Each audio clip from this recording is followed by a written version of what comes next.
Hey everyone, and welcome to the Paint Log. My name is Keith, and we're going to talk about my hobby progress this week. It's a new year, which means it's a whole new count of minis for 2025. If you saw last video, I painted 92 minis over the course of 2024.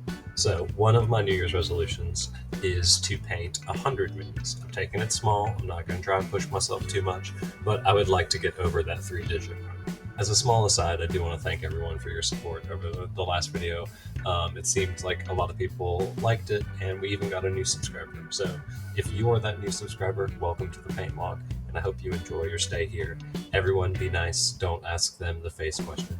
My second New Year's resolution is to stop spending as much money on minis, new minis, and to start painting some of the ones that I actually have. So most of these things come in sets of like 3 to 5 to 10. And so I'm like, ooh, I really like that one. Like I buy the set and I paint that one, and then the rest go into a Tupperware underneath my bed where they gather dust. That little fella you just saw comes in a pack of 6 miniatures, and so to give him a little bit of company, I painted up 2 of his cousins. I don't know how to describe them. They're goat people. These models are so much fun to paint up, and I already had a color scheme, so I decided to go simple with that and just stay with the color scheme of the group. I definitely think I'm going to collect more of these models in the future, but that's kind of a sad moment for me because the company currently they're out of production. This was also my first time following a recipe that I took for myself, and I'm so happy that I took down notes on this recipe because I think they came out pretty similar. But mini painting isn't the only thing that I've been doing. We have been playing a lot of board games recently, and so I'm going to introduce a new segment that is going to focus on board games or just game recommendations in general. And this week's recommendation is Zombicide.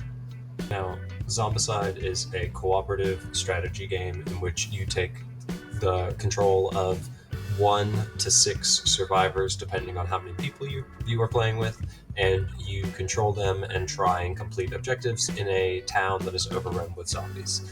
And it really creates that like mowing through zombie feeling. Like there have been times where I believe there are 88 miniatures in that box, which is another reason I picked it up.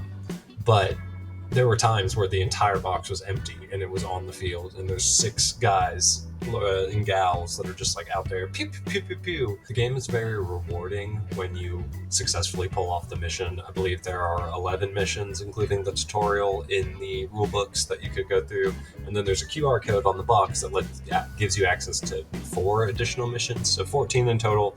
Over the course of like 2 or 3 days, we played through 4. I would highly recommend it as an introduction to tabletop wargaming in general, because the roles to shoot with your weapons are very similar to Warhammer or D&D even. Following that line of thinking, your actions in Zombicide are very similar to D&D. So you get 3 actions, and they can be spent attacking, interacting with objects, moving.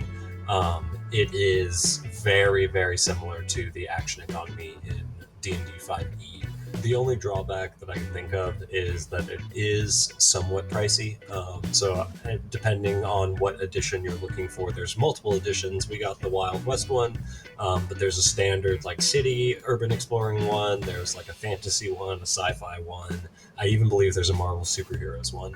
But depending on the edition, you're looking at anywhere between like $60 if you can get it on sale, or $100 if you want a specific edition and you have to ship it from somewhere. Ultimately, Zombicide is a blast. I would not let the high price point put you off from trying it. See if a friend has it, see if your local game store might do test games, but it is a lot of fun, and especially since you can get it in so many different flavors, I would highly recommend picking the one that you find the most interesting and trying it out for yourself. But with that, that's all I have for everyone. Leave a comment down below if you have a suggestion for a name for the new segment. Like Keith's game recommendations just doesn't really flow off the tongue, and I need something snazzy. So let's see what we can brainstorm together. Remember to hit that like button if you liked what you saw. If you really liked what you saw and you want to see more, I release a video like this every Thursday, so hit that subscribe button to stay notified and up to date. And don't forget, I'm Keith, this has been the Paint Log, and I will see you all next time. Bye!